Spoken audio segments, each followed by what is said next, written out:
जय हिंद साथियों, आप सभी का स्वागत है सीबीआई क्लासेस में। आज की वीडियो में हम लोग देखने वाले हैं क्लास 10th का चैप्टर नंबर 3 है धातु एवं अधातु। ठीक है, ये चैप्टर नंबर 3 है। इस चैप्टर में जितने भी वीवीआई क्वेश्चन है, ऑब्जेक्टिव क्वेश्चन, वो सारे ऑब्जेक्टिव क्वेश्चन को देखने वाले हैं। तो अगर आप इस चैनल पर नए हो तो प्लीज़ चैनल को सब्सक्राइब कर देना। तो चलिए देखते हैं कि पहला क्वेश्चन क्या है। तो पहला क्वेश्चन जो दिया गया है, अमलगम एक मिश्र धातु है जिसमें एक धातु हमेशा रहता है। तो इसमें क्या हमेशा रहता है अमलगम में? कॉपर, सिल्वर, पारा या फिर सोना। तो इसमें पारा जो है वो हमेशा रहता है अमलगम में। अगला क्वेश्चन है, निम्नलिखित में से कौन सा पदार्थ ऑक्सीजन से संयोग नहीं करता, यानी कौन सा पदार्थ जो है जो ऑक्सीजन से अभिक्रिया नहीं करता है। तो इसमें से तांबा अभिक्रिया कर लेता है, जिंक करता है, पोटेशियम करता है, लेकिन जो गोल्ड है ये नहीं करता है। ऑप्शन बी सही हो जाएगा। अगला क्वेश्चन है, कौन विद्युत का सर्वोत्तम सुचालक है, मतलब सबसे ज्यादा सुचालक कौन है विद्युत का?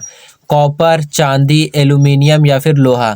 तो यहाँ पे आप देखोगे चांदी जो है वो सबसे अधिक मतलब सुचालक है विद्युत का। तो एजी जो हो जाएगा सही हो जाएगा, ऑप्शन बी।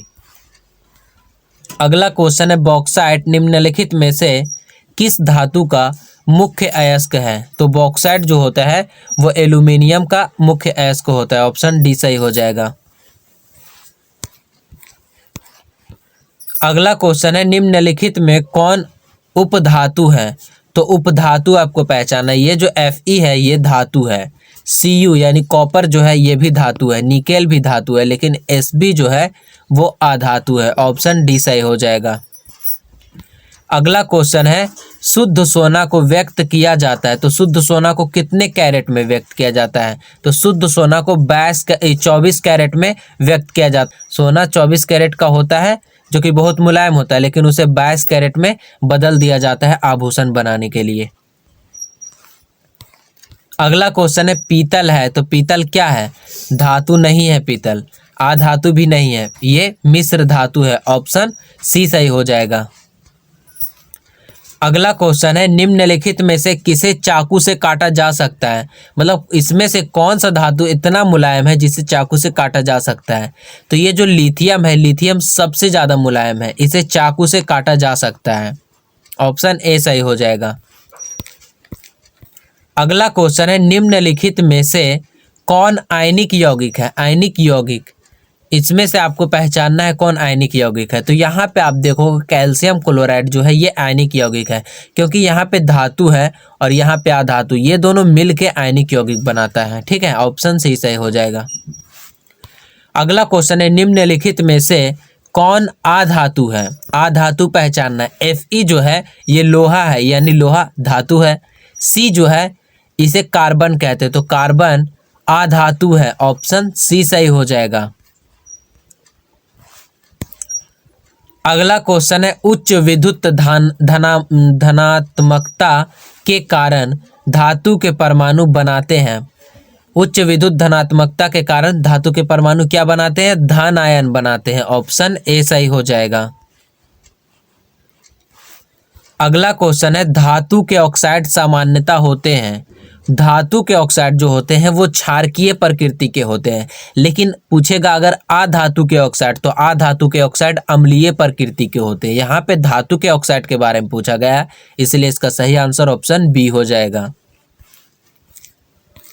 अगला क्वेश्चन है, सल्फाइड अयस्कों का सांद्रण किया जाता है। तो सल्फाइड अयस्कों का जो सांद्रण होता है वो फेन प्लावन विधि द्वारा होता है। फेन प्लावन विधि, तो ऑप्शन सी सही हो जाएगा।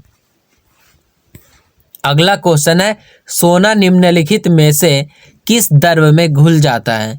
तो सोना ऐसा धातु है जो सांद्र सल्फ्यूरिक अम्ल में भी नहीं घुलता है, सांद्र नाइट्रिक अम्ल में भी नहीं घुलता है, लेकिन जब अम्लराज में इसे डाला जाता है, अम्लराज में क्या होता है? सांद्र नाइट्रिक अम्ल होता है और हाइड्रोक्लोरिक अम्ल से मिलके बनता है अम्लराज, तो अम्लराज में सोना घुल जाता है। ऑप्शन ए सही हो जाएगा। अगला क्वेश्चन है, कौन सा अधातु कमरे के ताप पर द्रव होता है? तो कमरे के ताप पर अधातु में द्रव पूछेगा तो अधातु ब्रोमीन हो जाएगा। लेकिन धातु पूछेगा कि धातु कमरे के ताप पर द्रव होता है तो कौन सा धातु होता है? पारा धातु कमरे के ताप पर द्रव होता है। यहाँ पे अधातु पूछा गया, इसलिए इसका सही आंसर ऑप्शन ए हो जाएगा। अगला क्वेश्चन है सीसा और टीन की मिश्र धातु को कहते हैं। तो सीसा और टीन के मिश्र धातु को क्या कहते हैं? सोल्डर कहते हैं, स्टील कहते हैं, गन मेटल कहते हैं या फिर उपधातु कहते हैं? तो सीसा और टीन के मिश्र धातु को सोल्डर कहते हैं। ऑप्शन ए सही हो जाएगा। अगला क्वेश्चन है निम्नलिखित में से कौन अधिक अभिक्रियाशील है? तो कौन अधिक अभिक्रियाशील है? कॉपर, Hg, Ag या फिर Au? तो ये जो ऑप्शन है, इस ऑप्शन में से कॉपर जो है अधिक क्रियाशील है सबसे। ऑप्शन डी, ऑप्शन यहाँ पे ए होना चाहिए, ऑप्शन ए सही हो जाएगा। अगला क्वेश्चन है निम्नलिखित में से कौन अति ज्वलनशील है? मतलब कौन सा ऐसा तत्व है यहाँ पे जो सबसे अधिक जल्दी जल जाता है, अति ज्वलनशील है? तो यहाँ पे लाल फास्फोरस अति ज्वलनशील नहीं है, साधारण गंधक भी अति ज्वलनशील नहीं है। लेकिन यहाँ पे आप श्वेत फास्फोरस देखोगे, श्वेत फास्फोरस अति ज्वलनशील है। ये तुरंत ऑक्सीजन से अभिक्रिया करके जलने लगता है, ठीक है। तो इसलिए ये ऑक्सीजन से अभिक्रिया ना करे, इसलिए इसे जल में डुबा कर रखा जाता है। अब केरोसिन तेल में किसे डुबा के रखा जाता है? केरोसिन तेल में डुबा के रखा जाता है सोडियम को। श्वेत फास्फोरस को जल में डुबा के रखा जाता है और सोडियम को केरोसिन तेल में डुबा कर रखा जाता है, वो भी अभिक्रियाशील होता है सबसे अधिक। अगला क्वेश्चन है निम्नलिखित में कौन सबसे अधिक अभिक्रियाशील धातु है? सबसे अधिक अभिक्रियाशील इस ऑप्शन में देखना है। तो यहाँ पे मैग्नीशियम, कैल्शियम और सोडियम से भी अधिक क्रियाशील है पोटेशियम, यानी जिसे के संकेत होता है जिसका। ऑप्शन डी सही हो जाएगा। अगला क्वेश्चन है 1 ग्राम सोना से कितना तांबा तार बनाया जा सकता है? कितना तांबा तार, कितना मतलब किलोमीटर बनाया जा सकता है तार? कितना लंबा, तांबा नहीं, कितना लंबा तार बनाया जा सकता है? 1 ग्राम सोना से 2 किलोमीटर लंबा तार बनाया जा सकता है। ऑप्शन बी सही हो जाएगा। अगला क्वेश्चन है कमरे के ताप पर मरकरी धातु किस अवस्था में पाई जाती है? तो पीछे हम लोगों ने देखा था कि जो कमरे के ताप पर धातु कौन होता है? कमरे के ताप पर धातु द्रव में कौन होता है? तो कमरे के ताप पर द्रव होता है मरकरी होता है। ऑप्शन बी सही हो जाएगा। मरकरी को ही पारा कहा जाता है, ठीक है। तो इसका सही आंसर ऑप्शन बी हो जाएगा। अगला क्वेश्चन है धातुओं की प्रकृति होती है। तो धातुओं की प्रकृति जो होती है वो धनात्मक प्रकृति होती है, विद्युत धनात्मक। ऑप्शन ए सही हो जाएगा। अगला क्वेश्चन है अपने शुद्ध रूप में धातु की सतह होती है। तो अपने शुद्ध रूप में जो धातु होते हैं वो चमकदार होते हैं। ऑप्शन ए सही हो जाएगा। अगला क्वेश्चन है धातु का पतले तार के रूप में खींचने की क्षमता को क्या कहते हैं?